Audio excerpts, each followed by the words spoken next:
What's cooking, Juventus fans? Welcome back to your old lady's favorite YouTube channel. The first year, at least the first calendar year of the Bianconeri zone, I know it was only 6 months, is in the books. It's in our YouTube channel. But now we have to look into 2022 and what does the future hold for Juventus's Mercado and the status of Juventus moving forward. Will it be out with the old and with the new, or will it be more of the same old bleep? Stick with us and we'll fill you in now.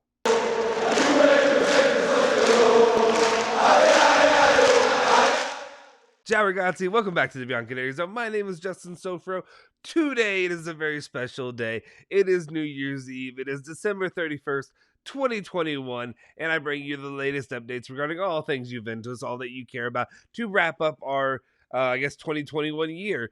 Before we do that, though, if you're new here, especially if you're hitting us up new on today, on New Year's Eve, make sure you hit that subscribe button, make sure you smash that like button, and also please hit the bell icon and stay notified for all of our latest videos so you can see them as soon as they drop. I'm going to kind of just get into this because we have a lot to talk about, a lot of things that I need to either... I don't know how much commentary I'll be giving on all of these because there's just a lot to go through to get through to the news of your day. But I'll give you the commentary where I feel like it's necessary. I know that's what you come here for. You care so much about my opinion on these matters, but trust me, there'll be more than enough of that going around. Anyway, let's jump into it. The very first one of the day regarding Alvaro Morata. First off, we have Romeo Agresti, who is reporting that the yes of Morata to Barca is total.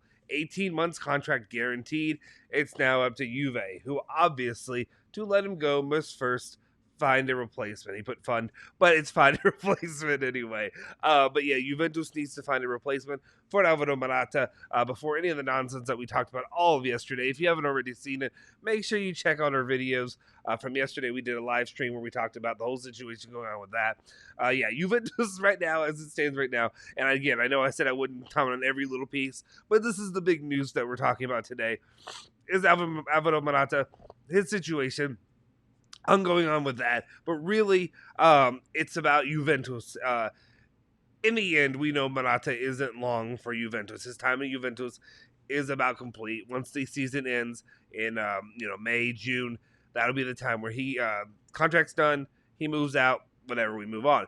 But Alvaro Morata has 6 months left on his contract. I don't blame him at all for looking around, for trying to find a landing spot to try to financially take care of himself and his family overall.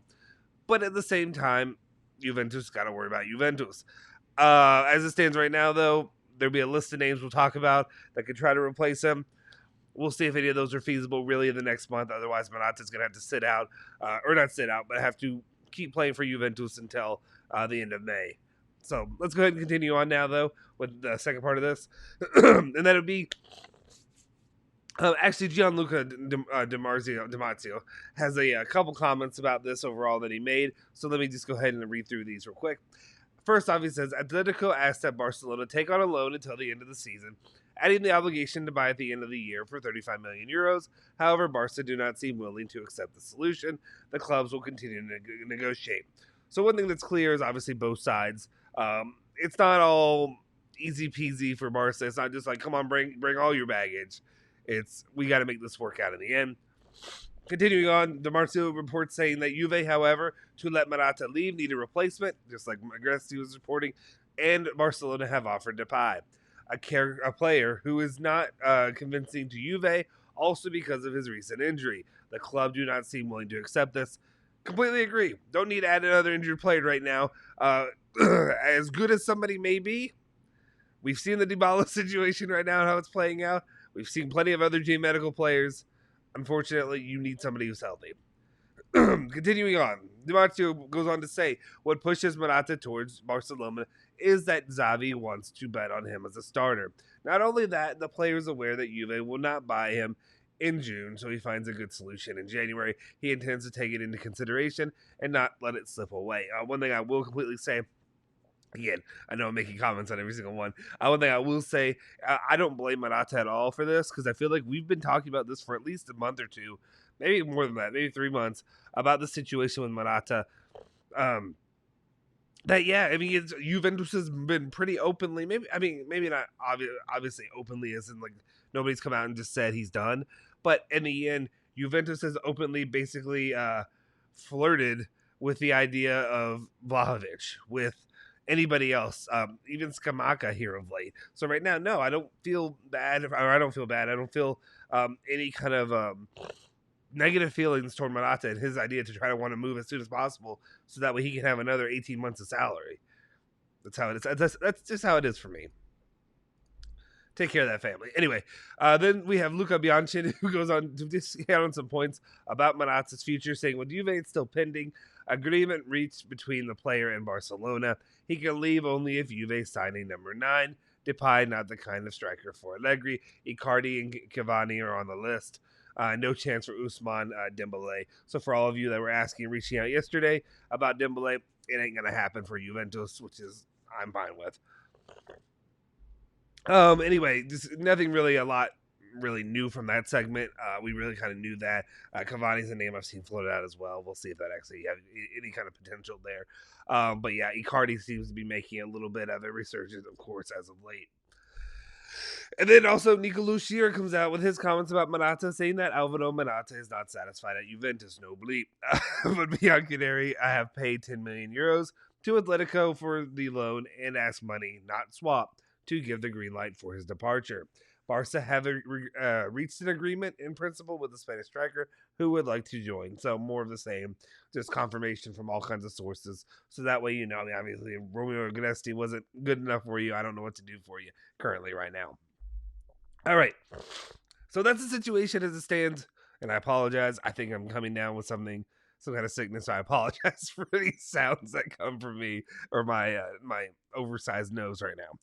Anyway, guys, as it stands right now, what really goes on with Morata, it seems, if he can get out, if Juventus can find a suitable number 9 to come in January, it will happen easier than you would expect from most. But here's my main problem.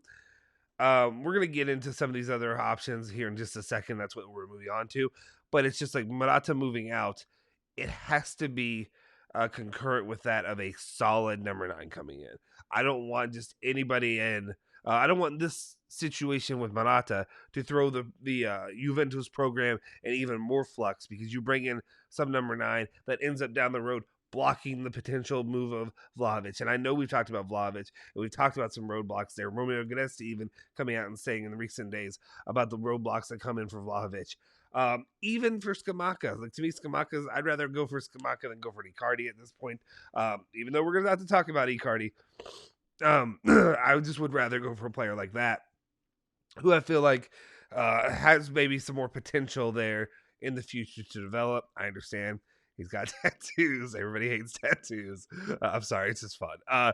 Anyway, we can go on from there. But as it sits right now, I just don't want this situation to cause more issues down the line, especially in June. And the Juventus now can't even pretend to, entertain the idea of going after Vlahovic, because they ended up having to go after somebody else in January to appease a departing Morata. All right, let's move on and let's talk about him. You wanted to talk about him. Edgar, whoever else is there in the comments, let's talk about Icardi. Daniele Longo goes out and is reporting that the real big target of Juventus for the attack is Icardi. The Argentine has already given his okay to the transfer to Juventus. PSG want a permanent transfer. The Bianconeri are aiming for a loan with an option. There are margins to reach an agreement. So this is another part where it sticks out to me. And I think let's go ahead and read the second part, because I think it's very similar. Le Parisien is out here saying that PSG want at least 30 million euros to let Icardi leave. And this is another thing where it's another, you have to basically, if Juventus want to get a striker and they want to get I'll give this to Icardi. I'll get a solid striker now. You're going to have to go out there and put out either a payment right now or a commitment to payment, obligation to buy. I would rather not. I would rather not. Here's the thing. If I understand, if you get down the line or if you get to the end of January and it's becoming more and more apparent via Vlahovic, via his agents, the people around him, if the trail is going cold, and it just seems like, hey, it's not going to happen. There's no chance of Vlahovic coming in the summer. So your courtship of him unfortunately isn't going to go anywhere. Then maybe I start entertaining this. But then I go to my idea, of course, by my own, what I just said. I would rather go more towards Skamaka, who I think maybe long term can have more potential to continue to develop. And Icardi is a little bit older now at this point. I go there, and then right now it looks like Sassuolo are pretty firm on not until June. Not until June or July will we let him, go anywhere.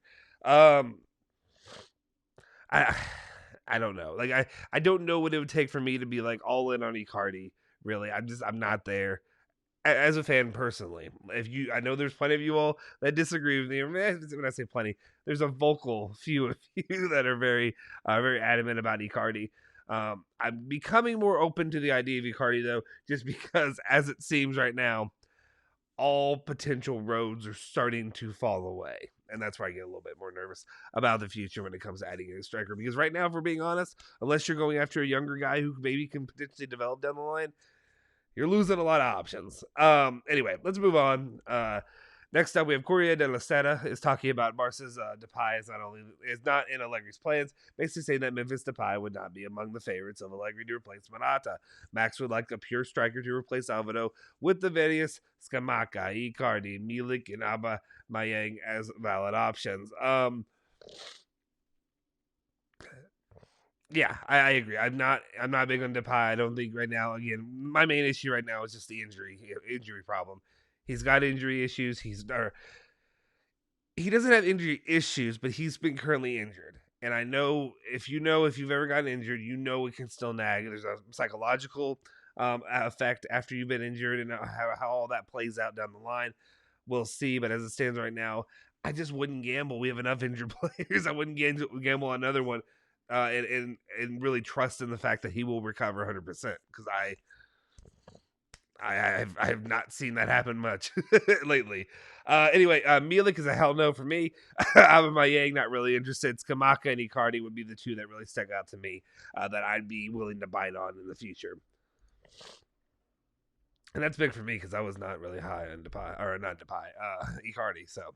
And then just one final soul-crushing one for you all. Luca Bianchi basically reported that Juve are interested in Liverpool forward Divock Origi. His contract will end in June.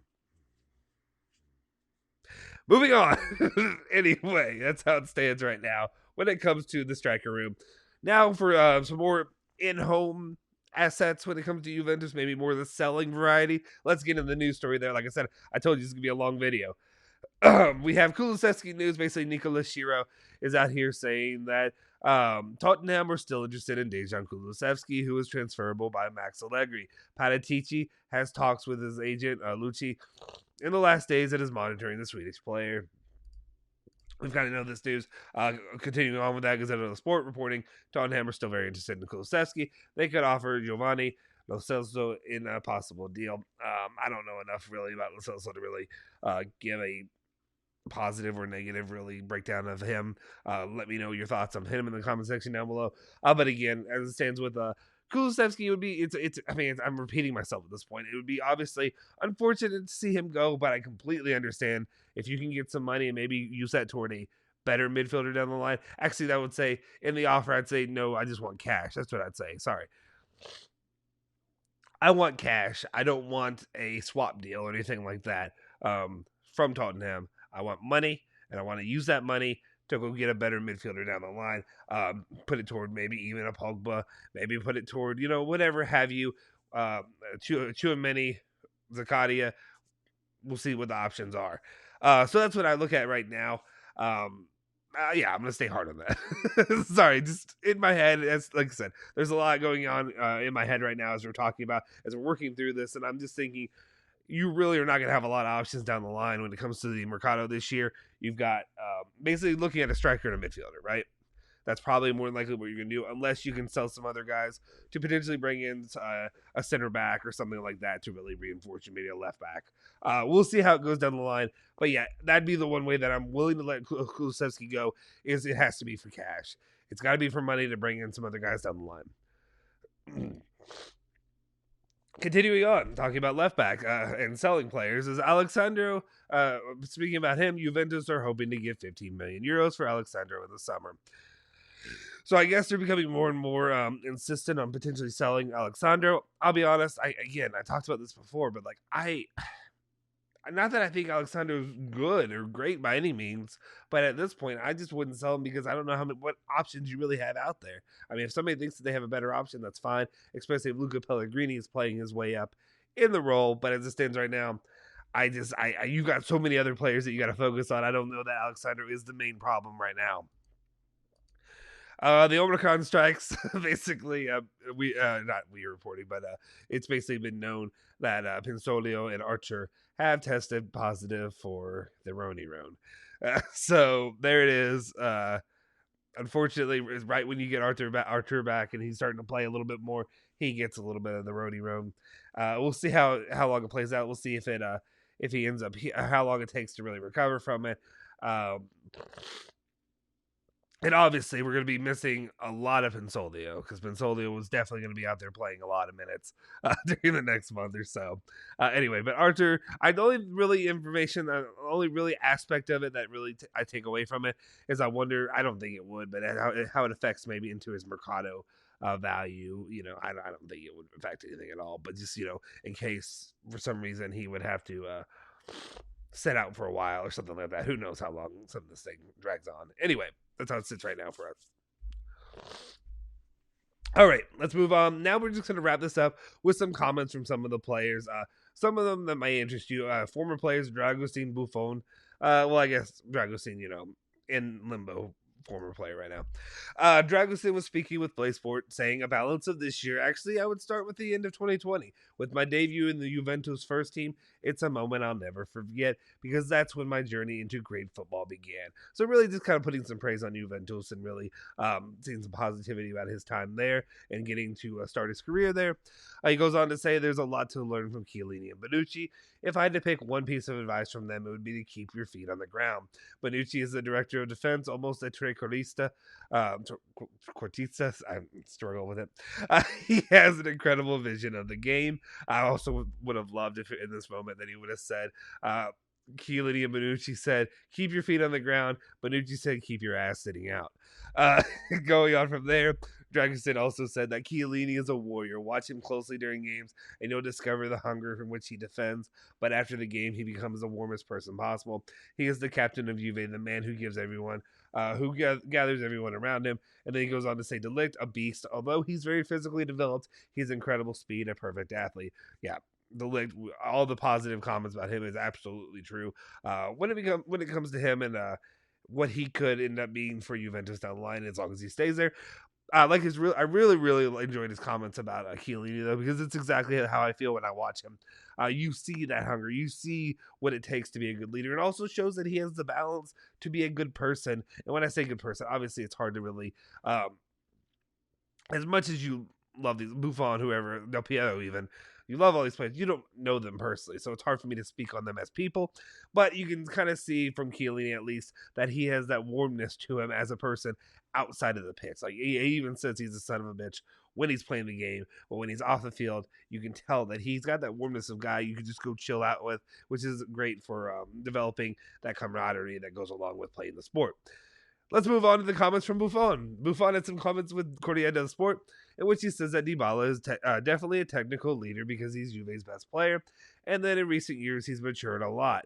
But to be able to play this role, you have to be there. In the last 2 years, he has been injured a lot as well, so it's very good points from him, especially given the concerns about his injuries lately before Dybala. And he goes on to say, I've never felt inferior to Szczesny. Okay, I'm sorry. I didn't read this one ahead of time, so that one just made me laugh because obviously my feelings about Buffon were that he never should have left. He never should have been felt like he was pushed out for PSG because of his age, and then also I feel like he should have started all of basically every match that he could have because he's still in really good shape. Anyway. I've never felt inferior to Szczesny. It's something that came out when Tech started to make some mistakes. When I came back to Juve, I knew what my role was, and make comparisons would be stupid of me, but I can't ignore how much I'm still worth now. He's absolutely true. Buffon will always be one of the greatest, and I know I sound like a shill right now, but it's absolutely true. He goes on to say that I said a certain DNA has been lost with Ronaldo, because I think so. And on deeper reflection, I come to say that clearly Cristiano is not to blame. When you take a player of that caliber, you know what you're getting into. And I think he's right here when he says that he said what he said, but he's sticking to his guns to a point. But then at another point, he's also saying, "You sell your soul to the devil." And he plays for Manchester United. I can say he's a devil, right? And I don't mean that he's terrible or whatever, but it's kind of one of those things when you sell your soul, when you sell what your DNA is, you focus in on whatever you're buying into that program, that line of thought. And that's just what happened. And it's unfortunate because it kind of threw Juventus into a bit of flux. And we're kind of sitting into the aftermath of it right now. Looking back, would I've said no to Ronaldo? It's difficult, right? Because I'm obviously not Ronaldo's biggest fanboy, but at the same time, it's cool having a player that caliber come play for your club, as well as the all the other attention and things that you end up getting with it. But also, I mean, Juventus did win a couple Scudetto with him. I mean, not saying that he really. I don't give him all the credit, but at the same time, he definitely actually for the last one that they won. You probably could give him a lot of the credit because all those goals scored. He was doing a couple things at the end of games to really win it, something that he didn't do the other 2 seasons following up. Anyway, Buffon goes on to say, you have to understand if the others are prepared, and in my opinion, many players were not ready to share a certain type of experience. And I agree with that as well. Some more comments from him. Actually, one final one was he said, when Ronaldo arrived in Trinity, I went to Paris. And when I came back, I saw something different that didn't remind me of what I had left behind. So this is kind of a sad comment, really, from Buffon, really just saying this is not the Juve that I know and love kind of thing. And again, you sell your DNA, your soul, whatever it is, to try to buy into this. Unfortunately, it didn't work out. Juventus didn't have the pieces there to really make it successful, as well as maybe some of the leadership from some of those top players that were there. And then finally, everybody's favorite player, Bernardeschi, has some comments that he wanted everybody to know. To Days in Italian, I understand when he talks to Days in Italian, it's usually more of the fun, cheery stuff. I'm at home when everything. That's all. Nothing that really super pertinent. He goes on to say, 2021 has been a wonderful year. I cannot complain because I won 2 trophies with Juventus. I won a European championship with the national team. I had a daughter born. We bought a house. I got married with my wife. Good for Bernardeschi. Always good to see, them be happy and content in their daily lives. But I said but, and I don't mean that as like a negative thing. It's just like, yeah, I want that for them, but like, that's not what we do here. That's not what we talk about here that much on the channel. He goes on to say, too, so I have nothing to complain about. I would call it the year of balance. I think I've definitely found my balance. So that's good to see. Maybe he continues on. I want to see one of my main things again. I know I'm going back to play. Happy for him and his personal life and all that stuff. A daughter. I've got a kid. I understand how amazing it is to become a parent. It really does. Really is. It's something that I never understood all my life until it happens to you. It's really true.